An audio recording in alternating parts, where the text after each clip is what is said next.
feel it in the air. Everything is changing, a world wasted by fear.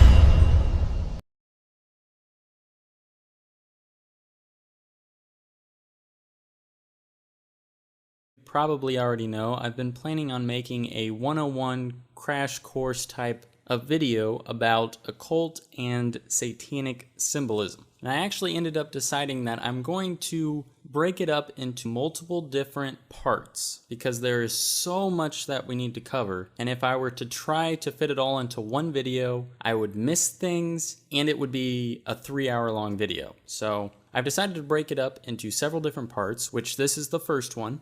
And what better to start off with than Saturn symbolism? So let's get into it. Now, the first thing that you have to realize when studying the occult and the New World Order and all these different agendas that are going on is that there are all kinds of different branches of occult study and occult teaching.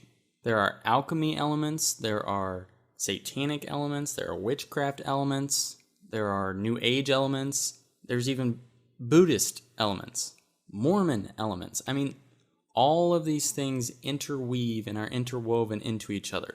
And what it all comes back to is satanic symbolism.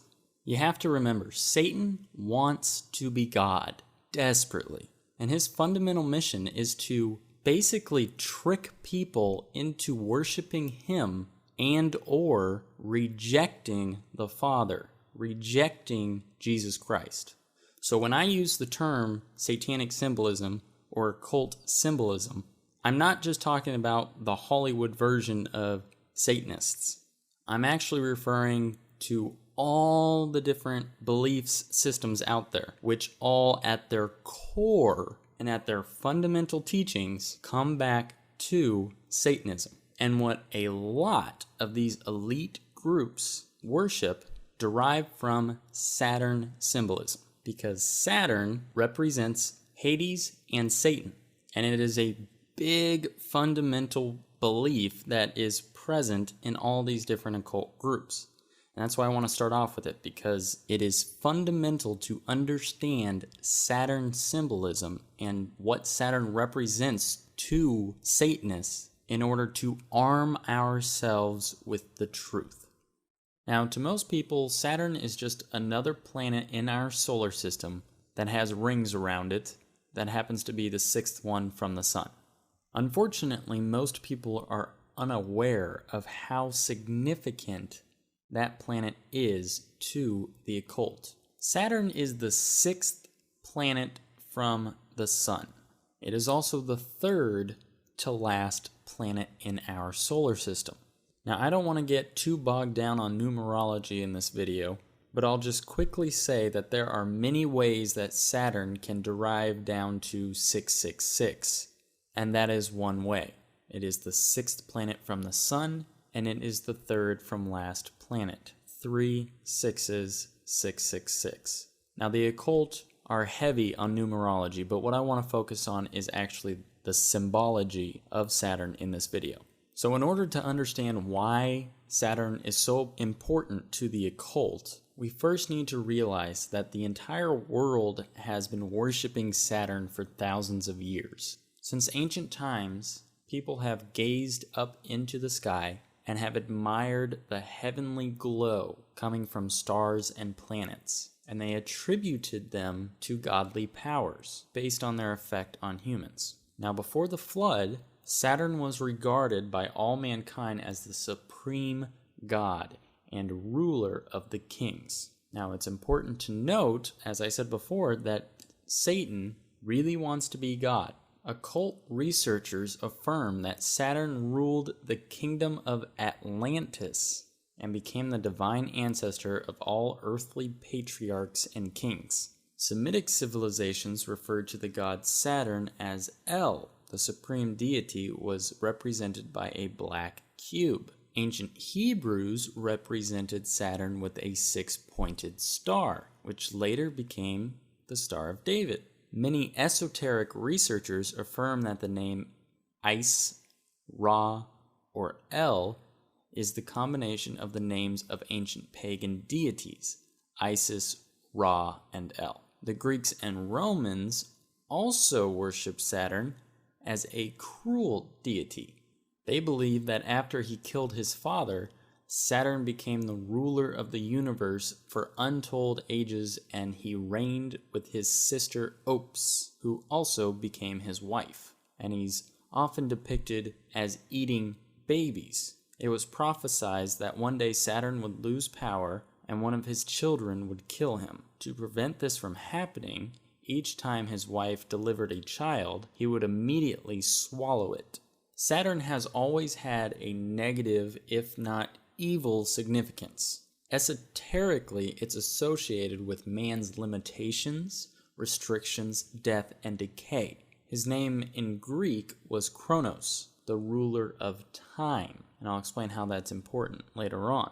If you picture the Grim Reaper, well, the Grim Reaper originated from attributes of the god Saturn, because Saturn is represented by a sickle, the sickle which he used to slay his father. And with him also representing time, you can see how the Grim Reaper comes into play as your clock winding down.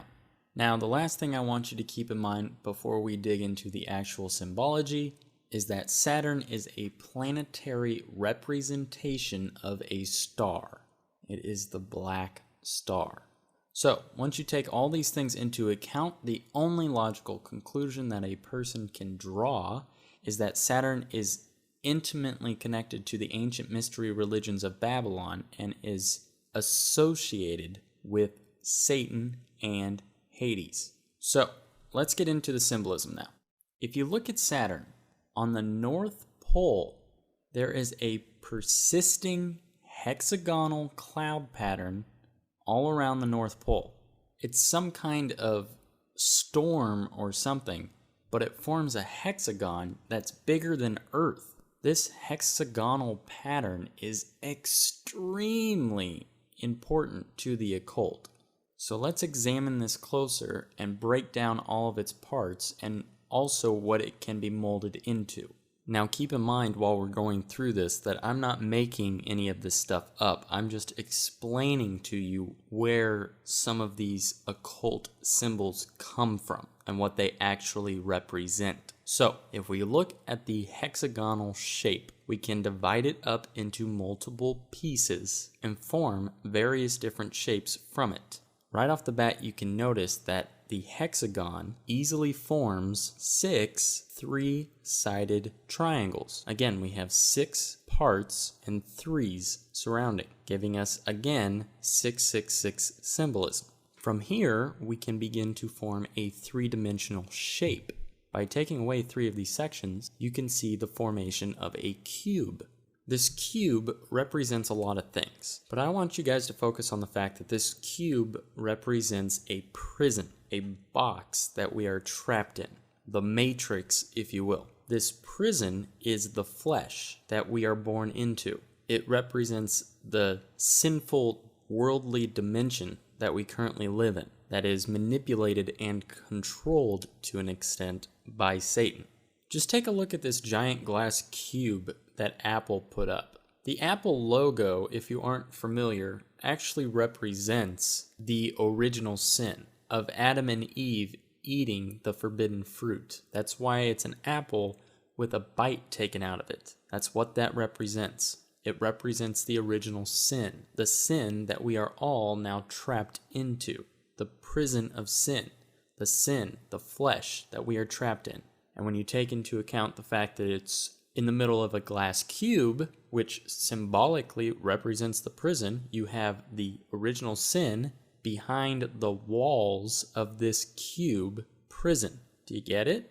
Now, you may not have ever noticed it, but there are actually people who worship these cubes, and they're found all over the world. They are embedded into our society. Everywhere you look. The Bible tells us not to love the world or the things in it. But Satan wants you to do the exact opposite. Satan wants you to love this world. He wants you to love earthly things. He wants you to worship the prison that you are in, the prison of the flesh. And that is why he deceives people into worshiping this cube. and why he associates this cube or the cube with a positive message. Now, when considering this cube and its satanic significance, also bear in mind that a two-dimensional cube is a square, and a square is also found all over the place, particularly in logos. Now, if we draw a line connecting the corners of the square, we form an X. Now, what does this represent? Well, think about a pyramid. If you were looking down onto a pyramid from the sky, you see what appears to be a square with an X through the middle of it. And an X is another representation of Saturn.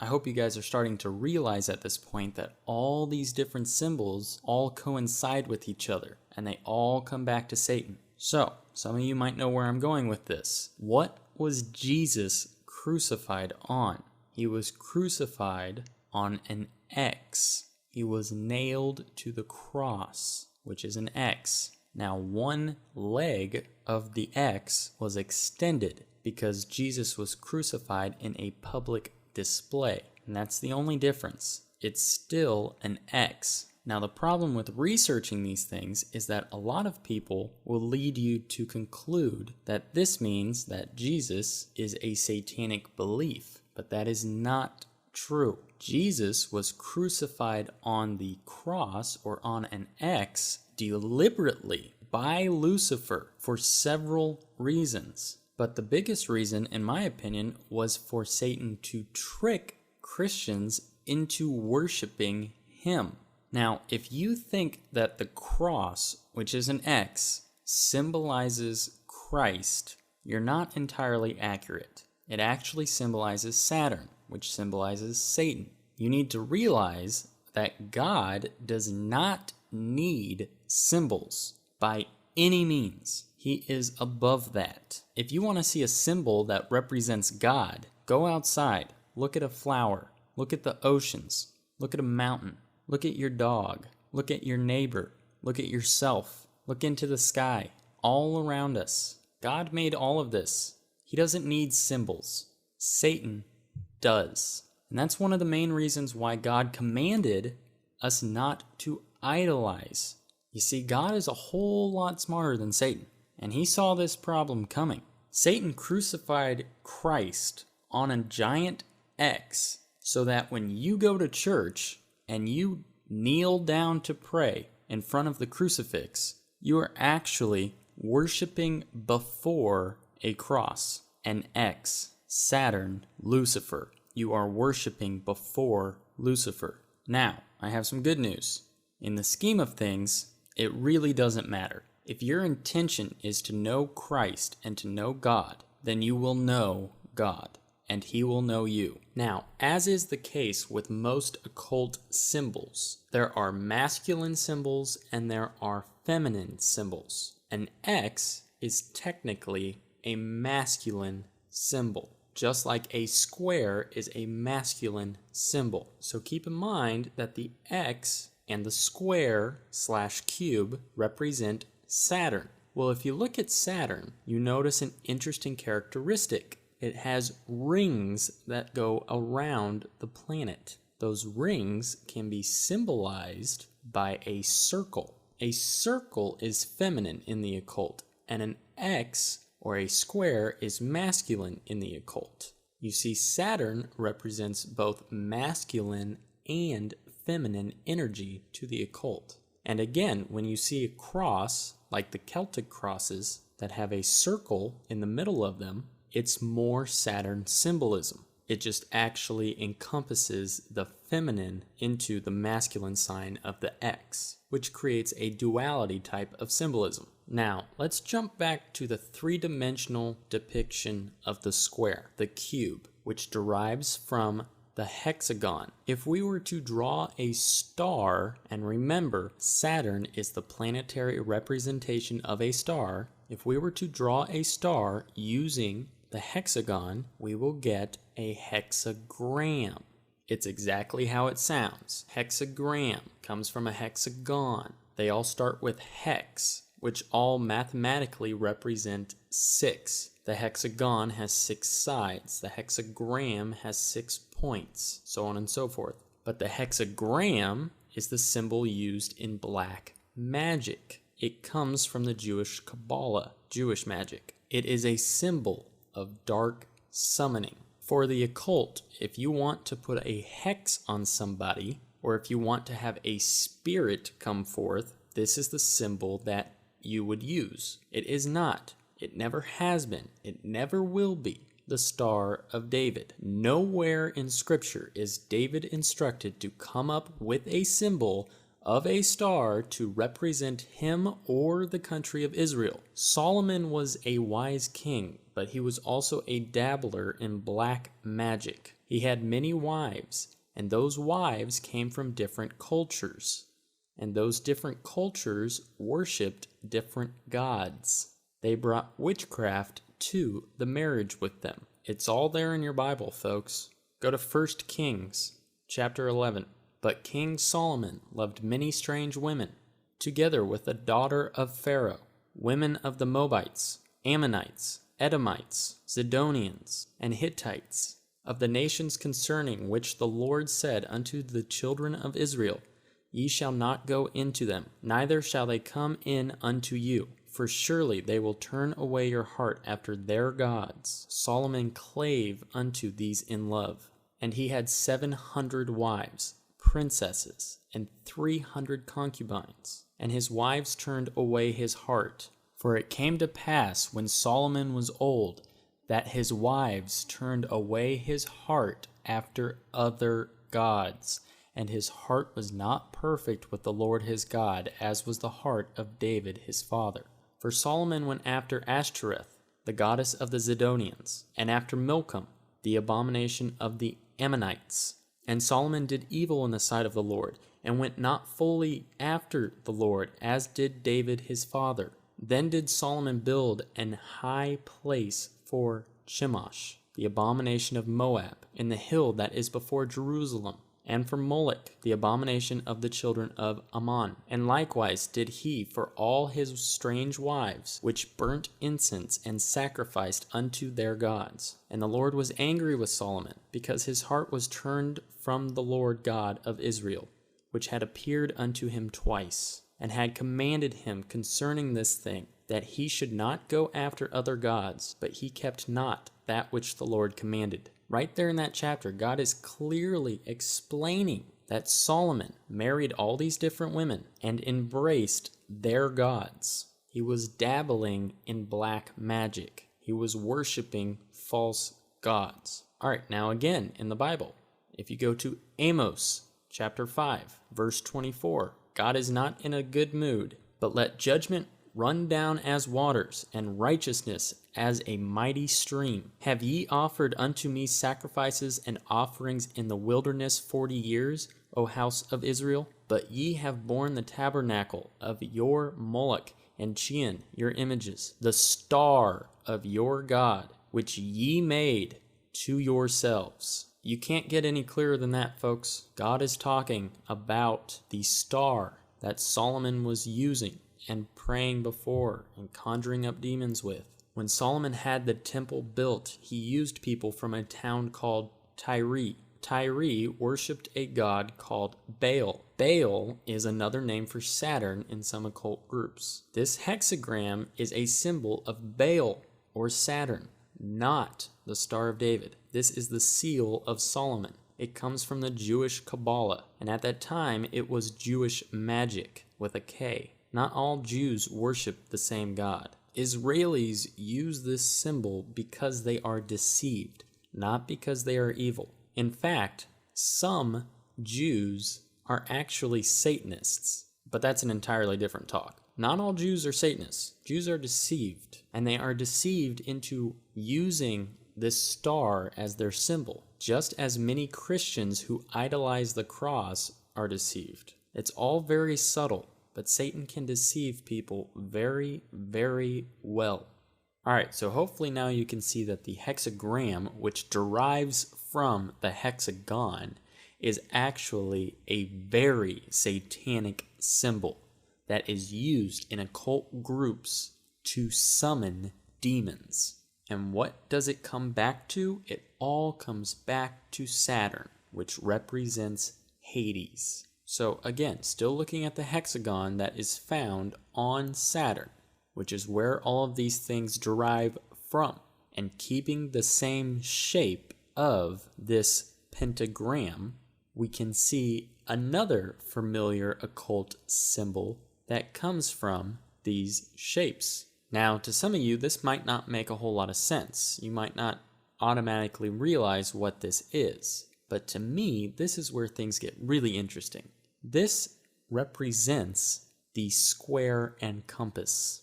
The square and compass of Freemasonry.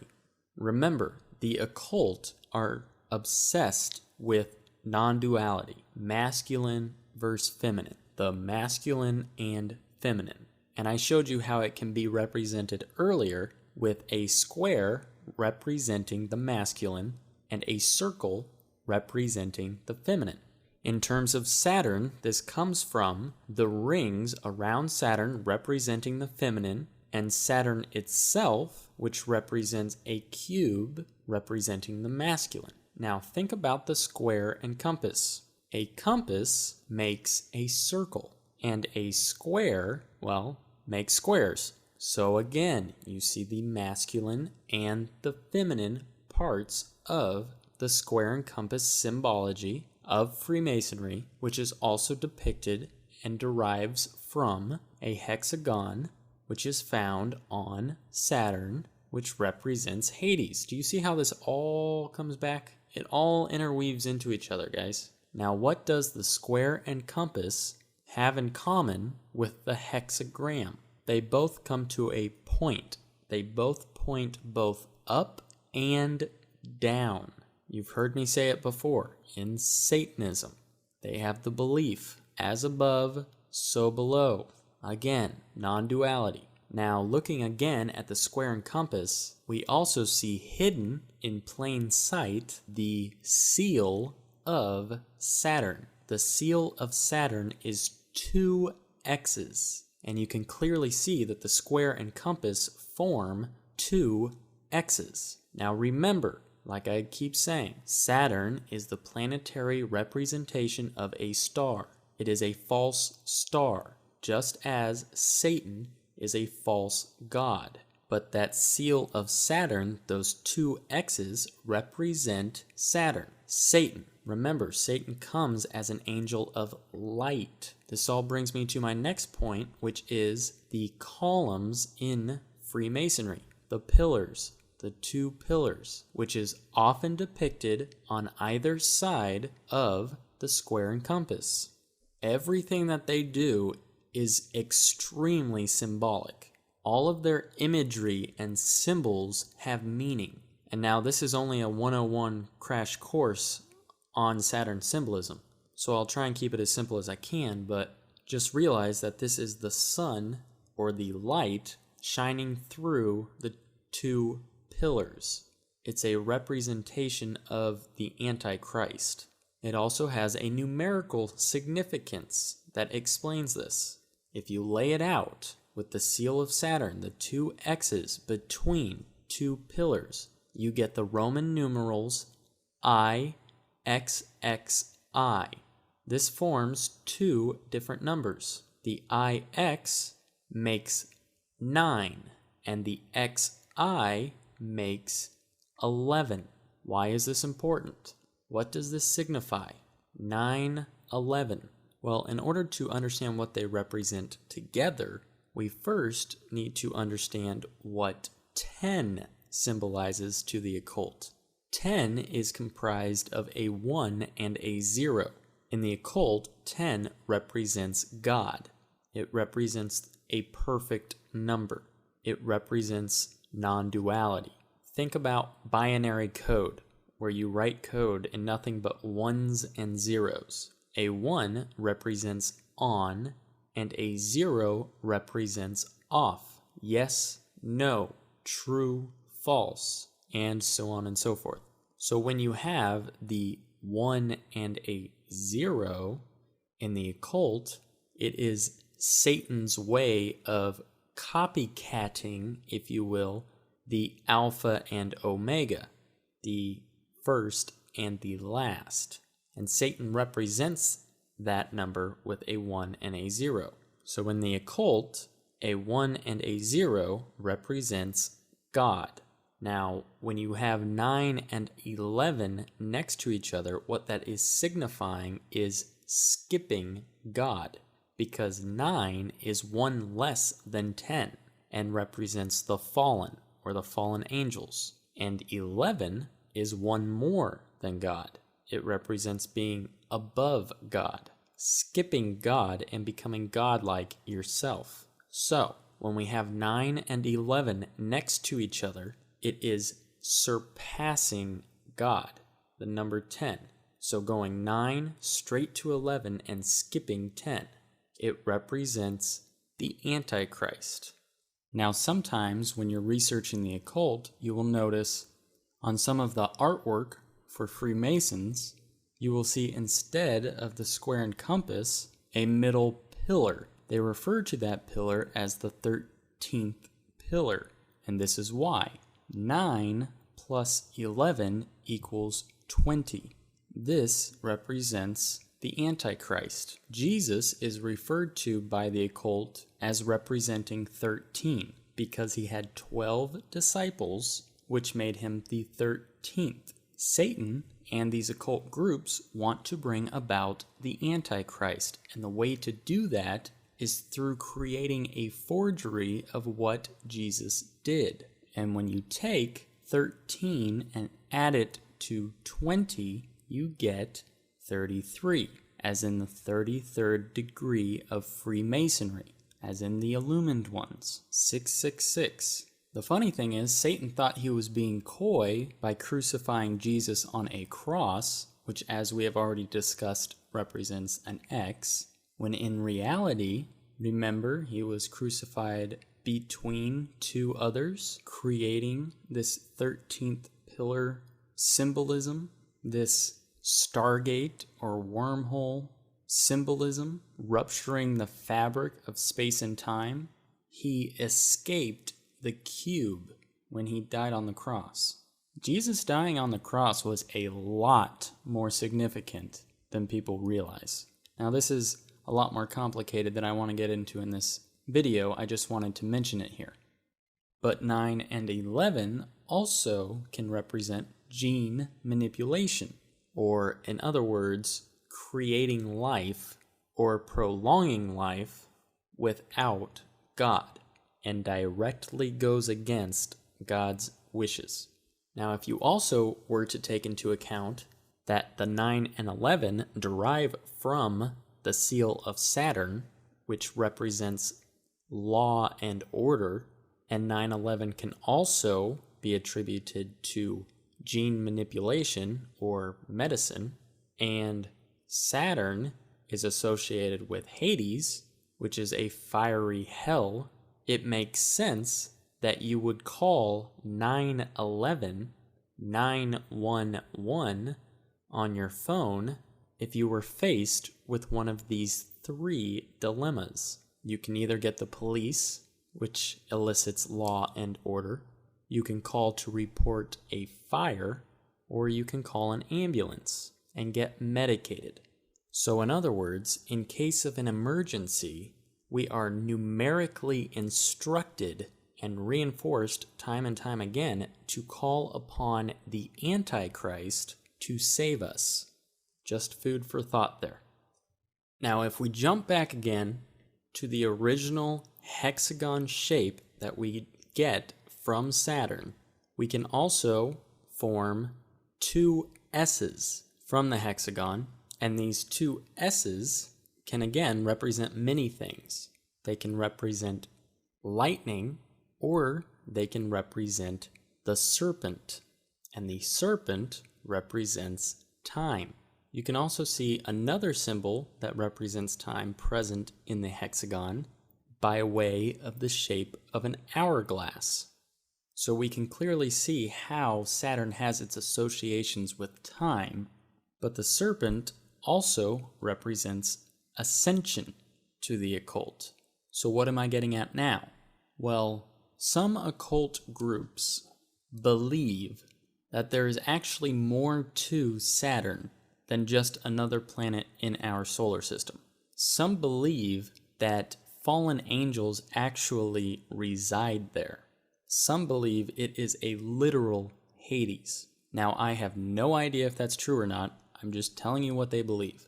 And they also believe that there are pressure points all over the globe, and the energy from these pressure points all over the globe can be harnessed in a way that creates a wormhole or a gateway or a stargate or whatever you want to call it, that creates a kind of immediate connection between Earth and Saturn, between this world and the next, between our dimension and their dimension.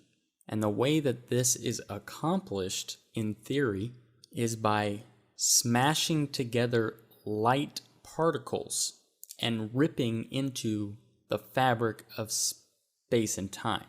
And this is the heart of what all of these symbols represent. That is the main secret that the occult harness, is the ability to create these wormholes. And the instructions for this are depicted in their symbology. And to top it all off, we have Saturn, which on a two-dimensional plane can be viewed as a circle within a circle, representing the illumined ones, which makes the number 666. So as you can see, Saturn has all this different symbolism associated with it, and that is why the occult love Saturn so much. It's because you can derive all of these different meanings from it. Saturn is a symbol, and the occult are trying to bring about the Antichrist by manipulating Jesus dying on the cross. Now, the problem is, a lot of people researching the occult will look at these three crosses, see the symbolism there, and associate the three X's to symbolizing 666. And that is true, but that is an occult interpretation. And this is a very distinct difference. And if you get nothing else from my video, you need to understand this. And that is that God does not use man-made symbols, okay? The reason I say this is because the occult, or at least several of the occult groups, derive 666 simply from these three crosses, when in reality, the symbols that God made are far more important than the man-made symbols. So it's not the cross where they should be getting their numerology from, but the person on the cross. The two worlds. He created a gateway. He escaped the prison. He escaped the cube. He went beyond this dimension. And that is why it is so significant that Jesus rose from the dead and ascended into heaven, because he was not confined by the terms of this dimension. Do you understand what I'm saying? I hope this makes sense to you guys. It's pretty incredible stuff when you think about it. So there you go, guys. There is your crash course on Saturn symbolism. I tried to cover all the basics. I might have missed a thing or two, but hopefully it was still very informative for you guys. If you all would do me a huge favor by sharing this video, I would truly appreciate it. God calls us to expose evil and to expose secrets, especially secrets of evil men. We need to expose Satan's lies. And I think that hopefully this video will be a good start for most of you. As always, if you haven't already, please like and subscribe.